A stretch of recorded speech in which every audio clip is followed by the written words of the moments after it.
Check mic. 1, 2, 3. Ayun. Good evening everyone. There's something wrong with ayaw tumulpot na mukha ko ngayon. Right, one moment. Properties. NVIDIA. Lang ha. Kasi may live kasi ako kanina tapos naiba yung mga settings eh. Okay, one moment.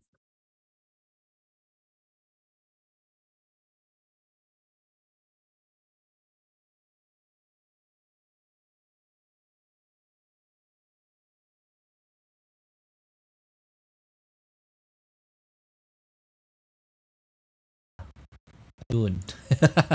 Good evening everyone. Magandang gabi po. It's kind of sad to hear.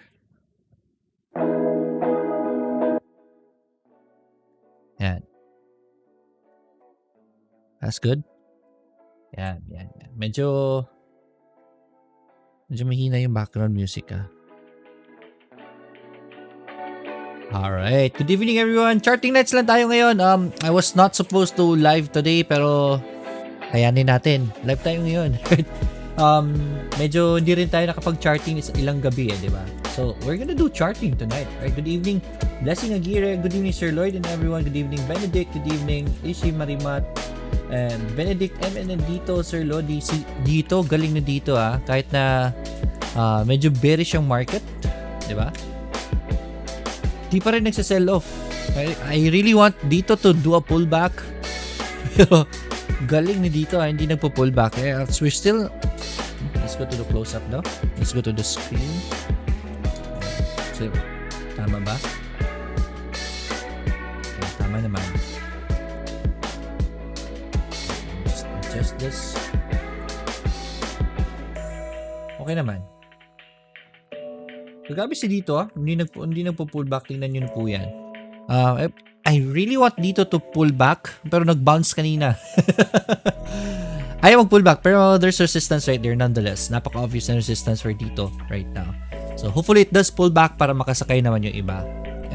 Very challenging kasi pag andyan kasi pag ganito ang nangyari kay Dito, there's a resistance right there. Pattern is right there already. So breakout pang next entry which is gonna be expensive. 1830 yung breakout niya. So 1813 yung mabibili if ever kung gusto niyo yung magandang base na entry di ba? But ma'am, Dito is not selling off. Again, we talked about this a lot before. Bakit yung gusto si Dito right now yung galaw niya? It's because people are getting in with the right with the right mindset. Okay? People are in Dito really for the long term. And since that's the case, konti lang ang nagbebenta. May mga nagbebenta, tsumutsupit, but mas marami ang nag-i-invest. Right now, hindi siya umaakyat. Bakit? Is because medyo expensive siya. Naabangan ng mga tao na mag-pull back siya. Yun nga lang, ayaw mag-pull back. So yeah. Anyways, good evening sa inyo lahat. Let's go back to the close-up. Yeah. Hello Sir Lord, do you have Binance platform navigation and charting training? Wala pa, right? Hindi pa ako. Kahapon may sa Binance, may we talked about Binance yesterday. Lumipad si Binance coin kanina, di ba? So, sobrang laki. It is now the third largest coin, right? Si Binance after the surge kanina. So, congratulations Binance. So, if you're asking anong platform maganda, there man, Binance, right? They're the third largest coin right now. That should speak for their what do you call this? For their tawag doon, ang term doon? Credibility, di ba? So yeah, Binance Coin, congratulations. Teka lang yung chat natin hindi lumalabas. May parang butas sa live natin I don't like it like that. Anyway, sige. Muriel, pag-usapan natin yan next week. Let's talk, hingi tayo ng people from Binance who can. Actually, nag-promise ako sa inyo kahapon di ba? After we talked about Binance, I gave you a promise na next week we are gonna be inviting a crypto trader talaga, kilala na crypto trader dito sa Pilipinas. So, and Binance ang ginagamit niya. So, we are gonna be inviting them tomorrow. Okay. I mean, not tomorrow, next week. Magsischedule tayo niya. So, abangan nyo po. Okay? Promise namin yan sa inyo. Okay.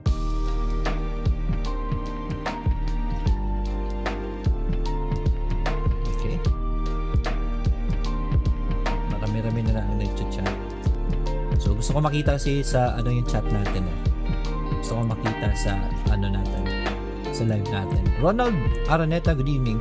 APL dito, A-sensor right? So, right, T-stud. Sinusulat ko lahat ng charting natin. Hindi tayo magtatagal ngayon, mga 8:45. We will be ending na, So, more or less, more on charting tayo ngayon.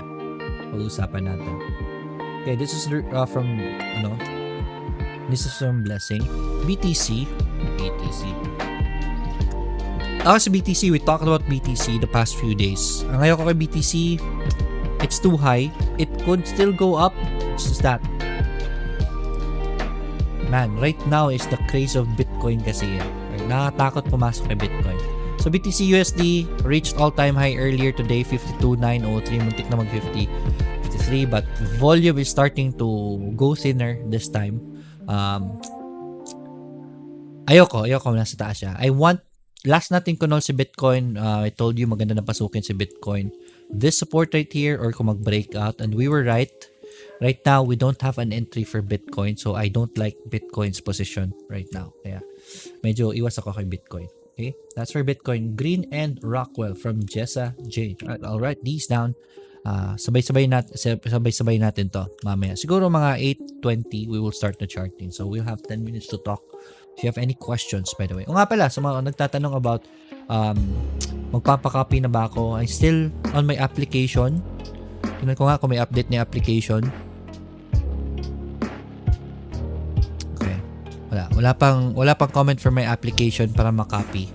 Ganda sana mag-copy ngayon kasi nagpo-pullback ang markets. International market is on a pullback. Yung port ko nagpo-pullback pa yan 1,400 na lang, 1,500 to kagabi. So medyo nag-pullback ako ng mga $100. So that's good sana sa mga magkokopya. So hopefully, right? I already talked to 𝑒𝑇ORRO and the team. Inintay ko lang yung response nila. Akala ko, sir, wala pong daily grind ngayon, pero mas okay po na meron.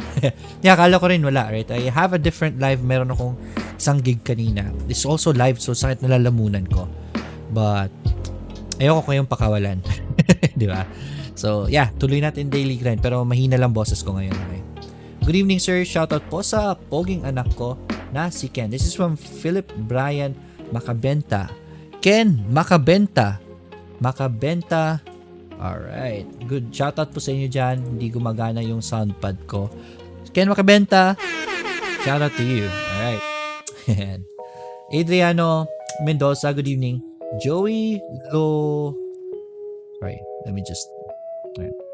Joey Loayon. Right. Gandang gabi po. Good evening po. Ishi Marimat, BSc and PHA. Alright. These down. Okay. Kaya nga. Sumisikip yung chat room natin. Okay. Anyways, let's go back. Magandang gabi, Joey Loayon, PSCPH from Marima Team. Sir Lloyd from Jennifer Peña. Alright. Good evening. MY. Team na ano ba yun? Na stock ba yun? Right, sorry. Kung naintindihan, ano yung team? Baka stock yun. International market. Anyways, this is charting. Hindi tayo mag-fundamentals ngayon. So, pasok to. M-wide. Sir, M-wide ba? Kamustahin natin. I wanna check out M-wide. Kasi si M-wide, isa yun sa mga gusto kong position. Hindi ko lang nakakamusta. But I did call M-wide as a buy already. Yun, nagpo-pullback si M-wide. This is good for M-wide, ha? Abangan nyo yung bounce kay M-wide. Alright? We called M-wide at around this level right here. Because of this support, go na yan, buy. Another entry for M-wide is the breakout. Nag-breakout siya. Nagpo-pullback si M-wide. So, abangan nyo to. Lagyan nyo to sa watchlist. If you ever want to trade, these are the trades that you want to be looking at. Okay? So, we have a support right here. Most probably, M-wide is gonna be bouncing anytime soon. Hopefully lang, si market magkasabay sa atin. It's just that PSEI. Green siya ngayon, but look at that. Net foreign selling pa rin tayo. Ang laki na net foreign selling natin. 579 million. It's just the locals lifting this up. So, medyo masakit. Lumalabas ang mga foreign investors. Wala pa rin kasi yung catalyst for the country. Alright, Manny Ocampo, good evening, Sir Lloyd. Good evening po. Insights po kay ASEN. I'm gonna write down ASEN. ASEN. Nakita nyo naman paano ko sinusulat, di ba? Microsoft Word ang ginagamit ko. And I'm just gonna put this on the side para hindi disturbo. Yeah, let's move forward.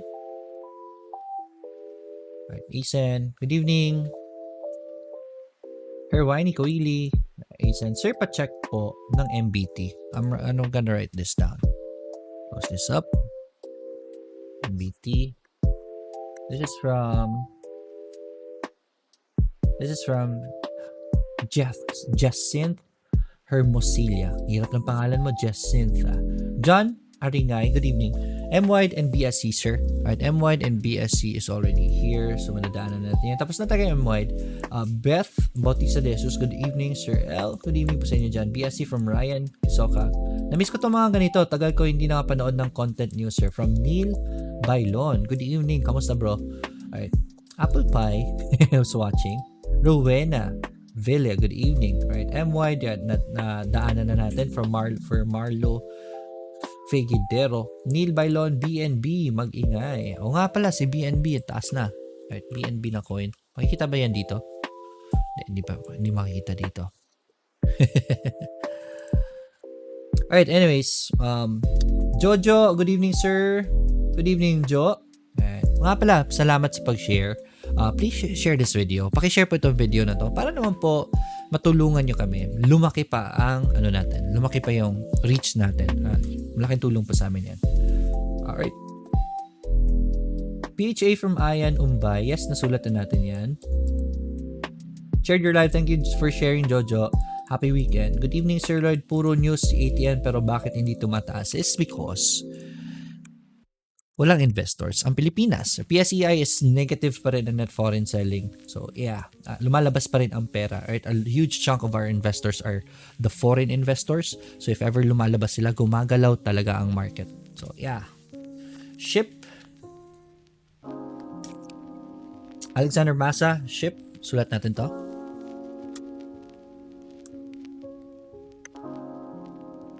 MRC, sir. Na-miss ko talaga sa Philippine Stock Exchange yung bullish yung PSEI, yung bullish na move niya. This one did happen, pero saglit lang na nag-sideways kaagad yung market after that. Man, if you started during this time of the market, lagay natin sa weekly. If you started during this time sa market, ang ganda. Right? This is that 2009 na depression. We had the recession. Then after that, sobrang ganda ng market. But after that naman, ilang taon rin tayong lag. Right? Nag-lag na yung market. So, na-miss ko tong time na ito. Ganda mag-invest during this time. Yeah, we just finished the recession. Pero the pandemic is not yet done. So, hindi pa talaga pumapasok ang pera. And so, what I strongly recommend is stay put muna yung pera nyo sa Philippines. Go, if you wanna trade, trading is about earning. And part of trading is really trading at the right playing field. That's the reason why I focus on the international market. Is because andun yung pera, right? If you wanna trade, you trade at the right location. And Nasdaq during the pandemic was the king. Okay, so Nasdaq is the future. Andun yung mga tech stocks. That's why I love Nasdaq talaga. So I traded in Nasdaq and so good, right?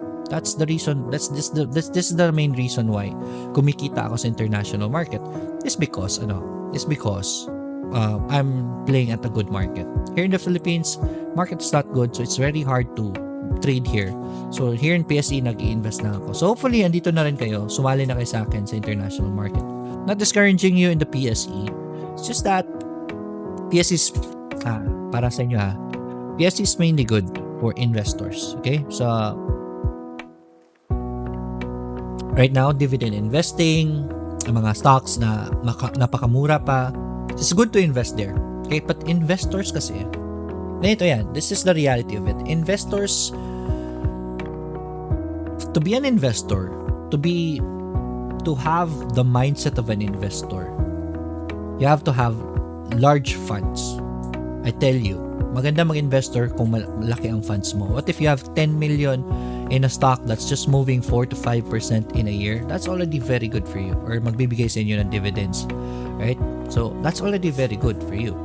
Pero alam ko karamihan sa inyo gusto ng capital gains, gustong kumita kaagad. That's the reality of it since everyone starts na hindi naman mayaman, wala naman malaking pera talaga.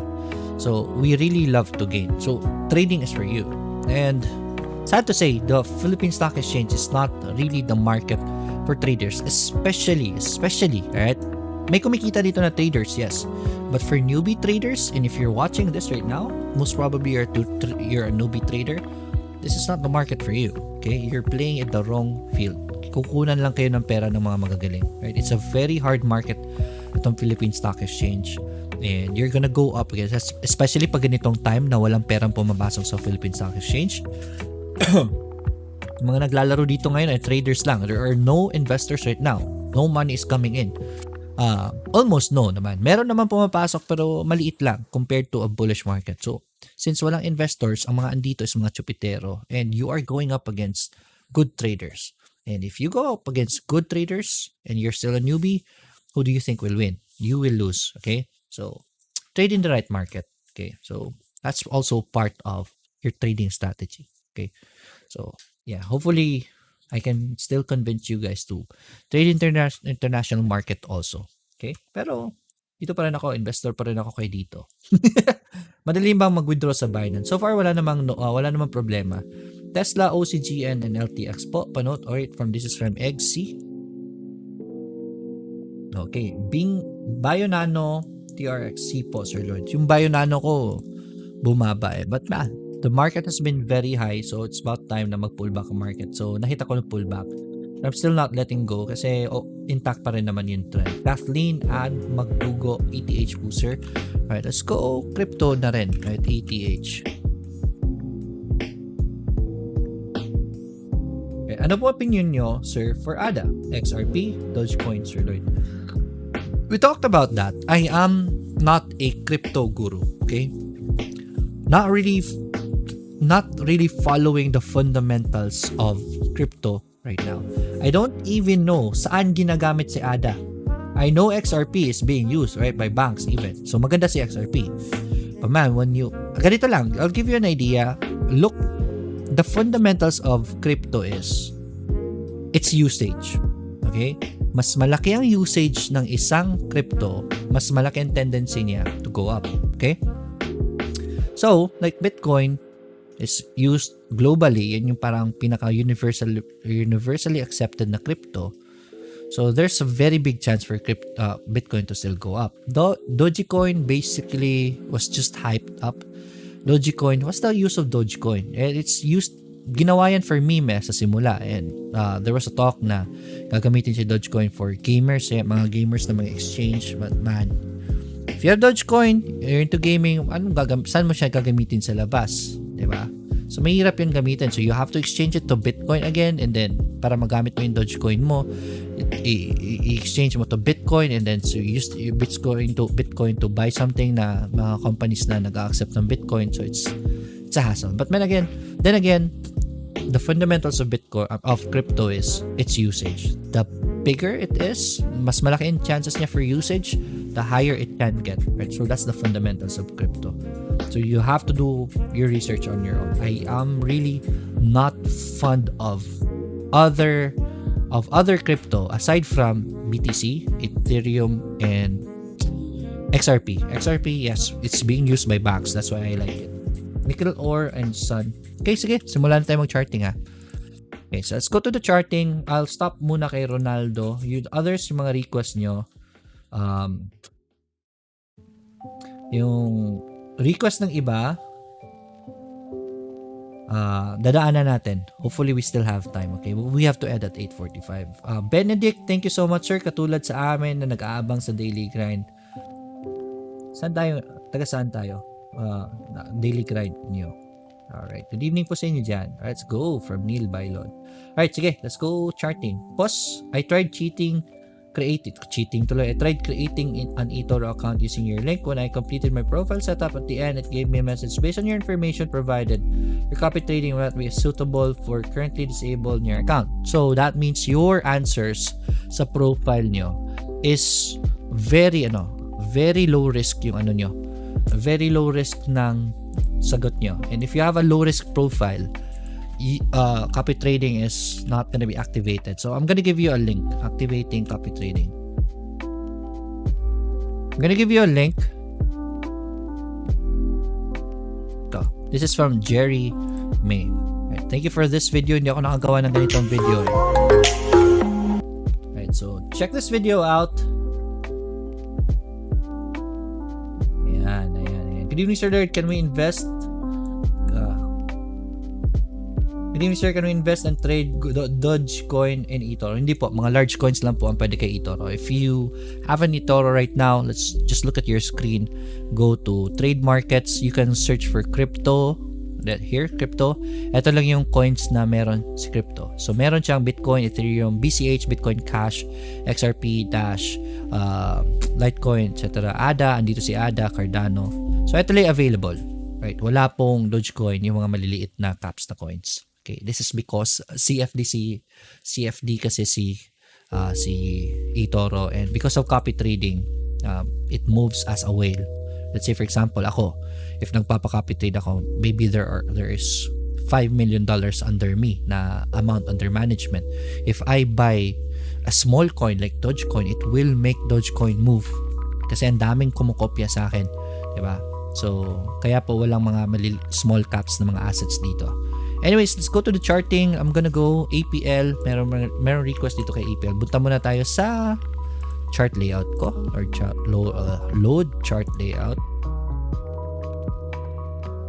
Okay, let's go for APL. Okay, si APL. Okay, good. Nag-breakout si APL. So, this is good. We talked about APL. Sabi ko sa inyo, on a breakout, saka nyo pasukin. Okay, that's an aggressive entry. Nag-breakout na si APL kahapon. That was a good entry. Congratulations. If ever nakapasok kayo when it did a breakout, I don't like the breakout kasi walang volume accompanying it. Okay, but, okay, may but dito. It's doing a pullback right now. Pag nag-bounce yan, that's gonna be your next entry. At the very least, meron kayong support. Okay, so that's your next entry for APL pag mag-bounce yan. Si dito, we covered dito. Antayin pa natin to mag-breakout si dito for your next entry. Okay, but I don't think dito already, mukhang wala nang momentum si dito. We'll wait for next future formation. Hopefully mag-pullback sa dito. Back to MA20, at least may entry tayo. But for now, wala pa. So, abangan lang sa mga gusto mag-trade kay dito. Alright. So, dito, ASEN naman. Si ASEN, maraming news to si ASEN eh. Ganda ng niya sa Australia eh. Okay, so there's a clear resistance right here for ASEN. Okay? So, let it break out before you wanna enter ASEN. So, breakout lang muna. Abangan lang. Okay, that's for ASEN. Next natin is Mary Mart. For me, sobrang mahal na ni Mary Mart. It's not wise to enter Mary Mart at all right now. Very overpriced. But technicals wise, there's a support right here. So, kung gusto niyo i-trade ito, abangan niyo sa support si Okay? But man, sobrang taas na ni Iwasan niyo na yan. BTC USD, Bitcoin USD. Yeah, we covered Bitcoin USD also kanina. Wala na momentum. Mahina na momentum ni Bitcoin. We have bearish signals right here and bearish signals right here. So, I don't like the position of Bitcoin. I want it to pull back muna tulad nito before we can call Bitcoin again. I could be wrong. Pwede pang umakyat yan. But, man, it's already closing inside the Bollinger Band. So, momentum is not there anymore. So, nakita niyo po how strong the momentum is of Bitcoin on the last climb. It's been closing outside the Bollinger Bands. Ngayon, ang climb niya, this was the last time. Ngayon, wala na sa loob nasa loob na ng Bollinger Bands. Meaning, wala na siyang momentum. So, it might pull back in the future. Hopefully, it does pull back para sa mga gustong pumasok kay BTC. Right? So, a pullback is what you are waiting for. Next kay BTC is green. Sensya na, sakit na nalalamunan ko eh. So, okay, good pullback by green. But man, it's very, very volatile. It's gonna be very challenging to ride this bounce right here. Abangan nyo lang yung bounce and then that will be your support. Pero I don't recommend, man. I don't recommend this. Sobrang taas na. Breakout would have been the best entry. Nakalipad na yan. Who knows what will happen out there, man. It's gonna be stress trading up there. I don't like that kind of trading. So, I would recommend just staying away for green unless na may magandang pullback, at least mag MA20 bounce before papasok dyan. But right now, it's gonna be stressful for you to trade that, so I don't recommend it. Rockwell, uy, ito. May maganda support sa Rockwell. Now, this is the kind of trading that I want. Okay? Pababa yung support, bababa rin. Mukhang okay na to. Si Rockwell, there's a downtrend right here. I guess this is a support already. If ever balikan tayo sa support and bounces right there, that's gonna be your entry number 1. Okay? If ever hindi tayo balikan dyan, a breakout from this downtrend line is gonna be your confirmation sa kanyo pasukin for Rockwell. Good find right here for Rockwell. Sakit sa tenga. Sakit sa tenga ng headphones ko. Anyways, let's move forward. Ano ba yung ano nito? Okay, moving forward. BSC. Right, may nagre-request about BSC. Okay lang ba so far? Okay lang yung audio, everything? Okay. Right, sir. Thanks, Neo po. Learn a lot from this guy. You can learn. Thanks, Anna. Alright. Alright. I'm just gonna go through the first requests, okay? Time check, it's 8:29. We'll do our best to finish everything. Yung mga requests na late na pumasok, we'll do our best to go through them. We need to end up at 8:45. Meron pa akong live at 9 eh. So wala na akong boses. Sakit sa sakit sa lalamunan. BSC. Alright. This is challenging, okay? The resistance right here for BSC, it's sitting at resistance. There's a strong resistance right here. Okay, so if it breaks out from that resistance, then that will be your entry point. We have a support right here, so range trade lang muna tayo. Abangan na natin anong gagawin. Is it gonna break out or is it gonna go back to support? So you know what to do from that point on. Kung mag-break out, then enter the breakout. PHA naman. PHA. Alright, na double tap na tayo dito. PHA is sitting at resistance. But there's a bullish pattern right here. So this is good for PHA. Breakout lang. Pa-breakoutin nyo sa PHA, that's gonna be your entry. Team naman. Ito, hindi ko kilala tong stock na to. Team. Lalabas ba? Atlassian Corporation. Okay. From Nasdaq. Okay. Ganda, oh. Alright, MA20 bounce right there. It did break out right here. Hindi nag-sustain. Pero MA20 bounce was good. This was the best entry sana. MA20. Very volatile yung climb niya. Lakas ng climb niya. So, watcher. 247. 247%. Hirap nito. Sobrang nasa taas na yung stock. Right? The pullback is the best entry right here. So, nag-pullback na siya. If you can get back and enter here near MA20, that will be your best option. I don't like the stock because nasa taas na siya.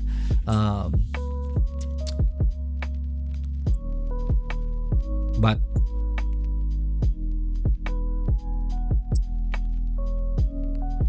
yeah, I think okay to. Yeah, okay to. This is basically fulfilling its breakout again, diba? Nag-fail siya ng breakout pero bumalik rin siya to sustain the breakout. You can test this one, man. I think this is okay. Overall, maganda pa rin naman yung trend niya. Just that, ingat tayo sa ganito. Right? This is a bearish signal kasi. So, I really don't like stocks na andito na sa taas. So, konting ingat sa team. I will want for a pullback sana ganito. I really don't like trading stocks na nasa taas na. If ever you want to trade stocks up there, not on breakouts, right? Mas mataas ang failure chances of breakouts dito sa taas. Dito sana sa baba, right? Dito sana sa baba. Doon tayo sasakay. But yeah, you can, that's a breakout nonetheless. So go for it. Okay, but make sure lang na you can you know your trade plan.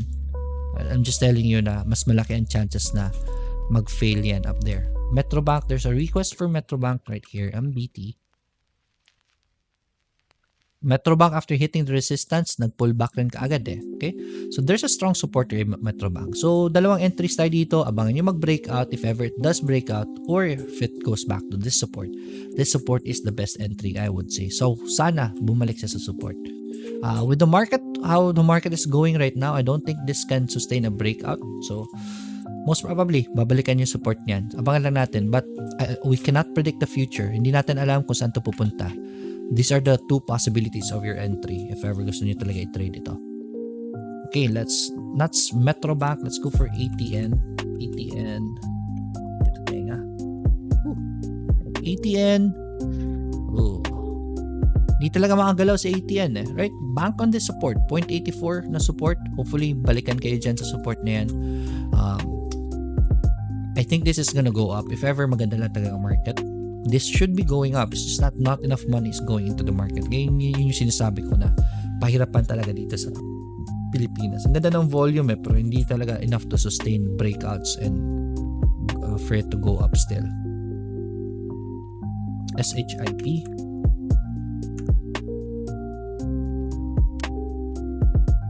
Right. SHIP. Unahin ko muna to. So, Synergy. Alright. Very good. Malapit na siya sa MA20. Use the MA20 as your support. If you see a bounce, then that's a good bounce. Then use this as your support for SHIP. This is a good find, man. Ganda ng pullback niya. Okay. For SHIP. Then meron tayo for Tesla. I am an investor of Tesla also. Sorry. TSLA. Tesla. Ooh, Tesla. Okay. So, dalawang green kay Tesla. Mukhang madehado ako kay Tesla. Right. I am a holder of Tesla. If you want to check out my portfolio, I have Tesla. Positive naman ako kay Tesla so far. So, we're up 317 lang kay Tesla. Ang nangyari kay Tesla, I entered at the breakout right here. Okay, so nakapasok ako dyan. So, umangat siya, nagkaroon ng resistance, magpo-pull back. So, I'm still good for me. Good pa rin para sa akin. Just that, yeah, that's not the support of Tesla. Hopefully, if ever the market recovers, kasi si Nasdaq nagpo-pull back kasi NSDQ. Check out NSDQ. Right. NSDQ 100. Hindi siya makita dito. NSDQ 100. Nasdaq 100 chart. Makita niyo po, nag-pull back si NSDQ 100, nagba-bounce na siya ngayon. So, yeah, I guess Tesla's okay. I would say yes. Okay na yun si Tesla. Moving forward, next natin. Pasensya na if mahina yung boses ko ngayon ha. Sakit na talaga ng lalamunan ko. OCGN. Right? OCGN.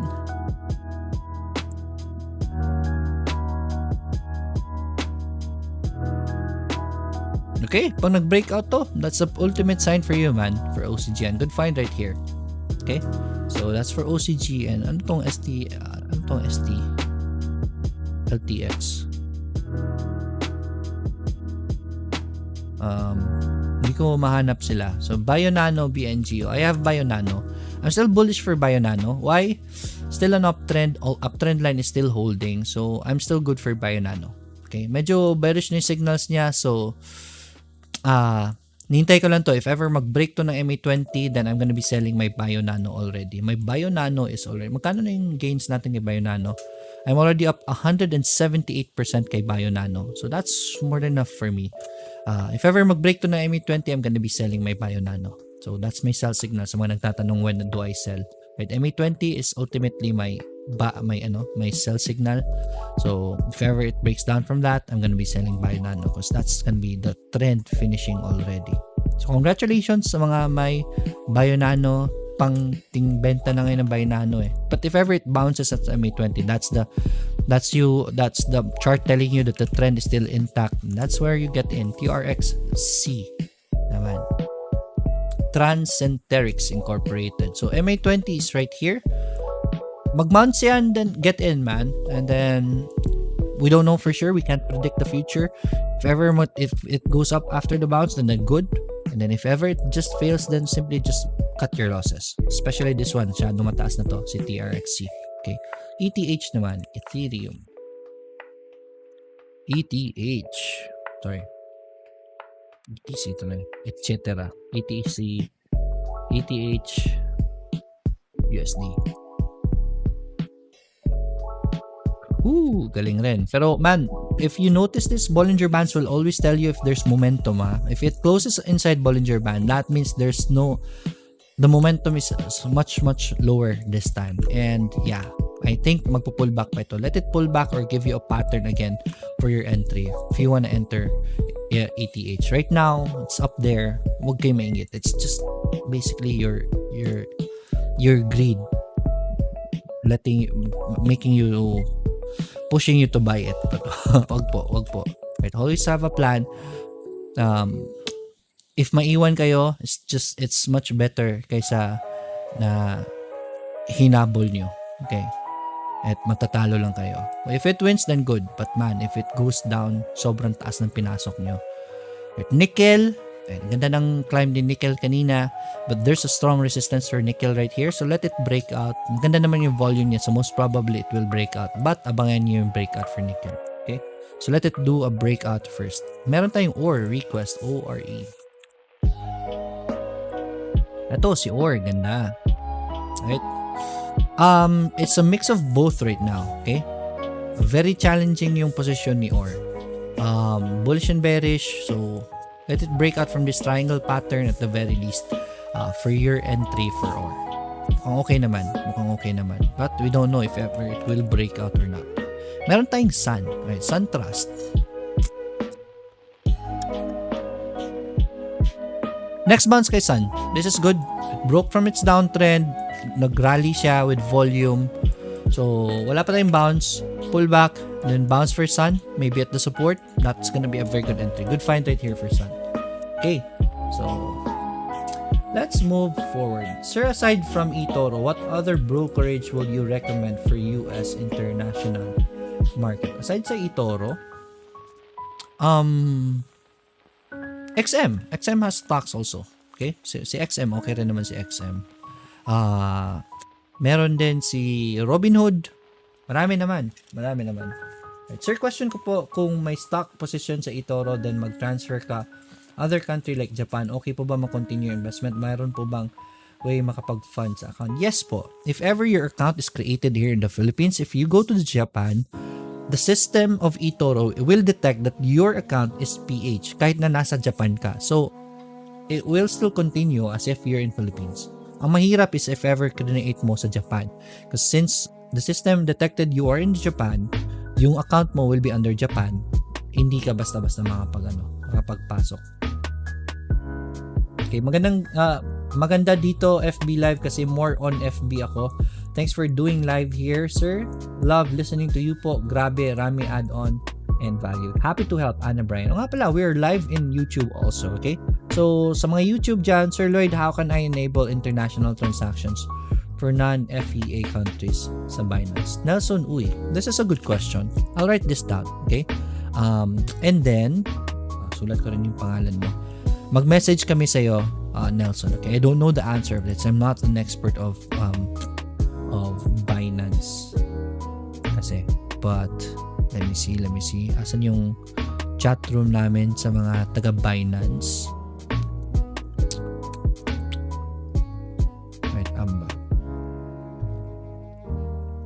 nga pala, sa mga mag-EXM Feb 26 hanggang Feb 26 na lang, gusto mag-forex, hanggang Feb 26 na lang yung promo natin sa XM na double your what do you call this? Double your investment. Yeah, di ba may promo tayo sa XM? Good evening from Ben Moneda, Romy Robines. Good evening. Good evening, idol. Ask ko lang po kung maganda bang scalping kaysa traditional trading na hodl. Very good question right here. So my question right here is, if ever mas maganda ba ang scalping kaysa sa traditional na trading na holding lang, di ba? In terms of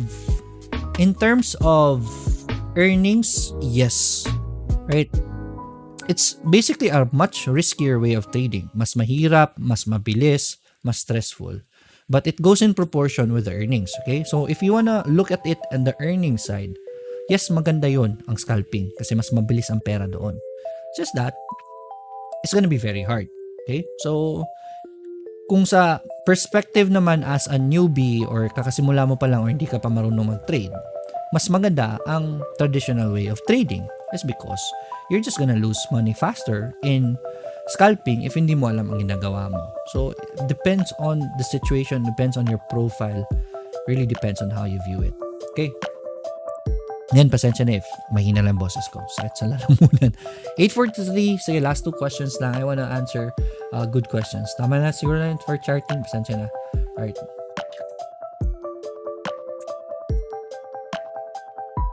Ito lang, RJ, sir, pacheck si Palantir, PLTR, waiting for confirmation. Tingnan nga natin si Palantir.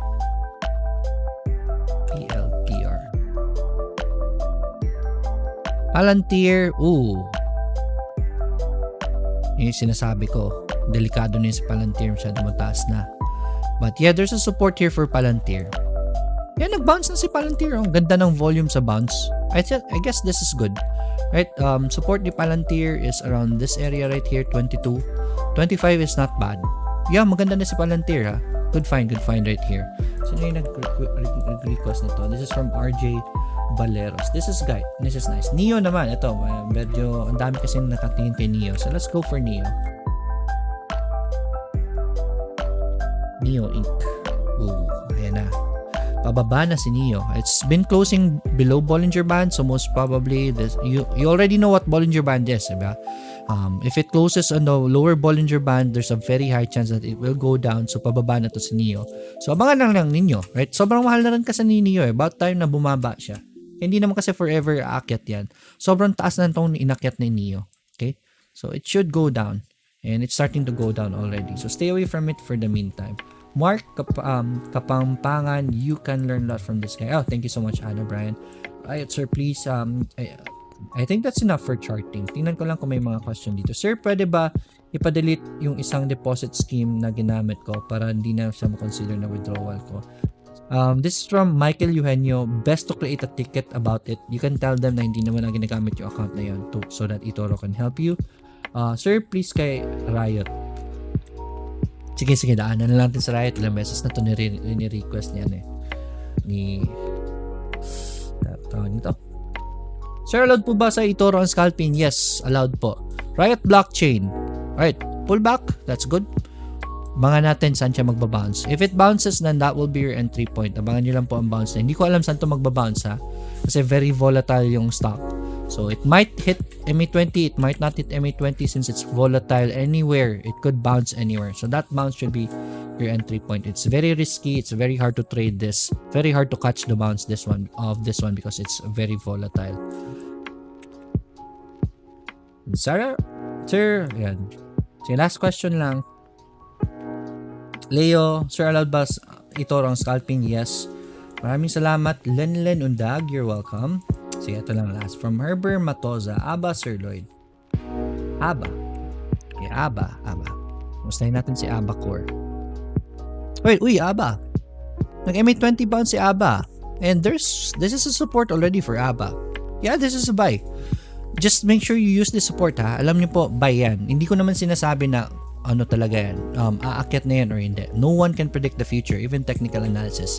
Aba is a buy for me. Just in case fail tayo, you have to cut your losses. I call this a buy because may support tayo, nag-breakout tayo from its downtrend line, and then very low risk yung position niya. Right? We just think that it's gonna go up, and we could be wrong. So in moments na wrong tayo, stop your losses. Okay? Alright, so pasensya na if that's all the time we have for today. Meron pa akong live na isa kasi mamaya alas 9. So I wanna rest my voice for a bit. Mga 15-minute na rest before I start my live again. But hopefully, alright, nagustuhan niyo yung episode today. Pasensya na ulit. But man, I missed you guys. Alright, that's it for this evening. That's it for this week. Next week ulit tayo yung mga promise kong episodes sa inyo. Next week, definitely, mangyayari yan. For Binance charting sa crypto, we will have a crypto night. Right? Crypto night. Maganda yun, crypto night. sige, magkakaroon tayo ng crypto night one of these days na. And maybe it's gonna be a frequent topic rin for the next coming days in crypto night na yan. So, abangan nyo po. Enjoy the rest of the week. Alright, happy weekend. Enjoy the rest of the evening. As always, let's get rich together. Bye everyone. Stay safe.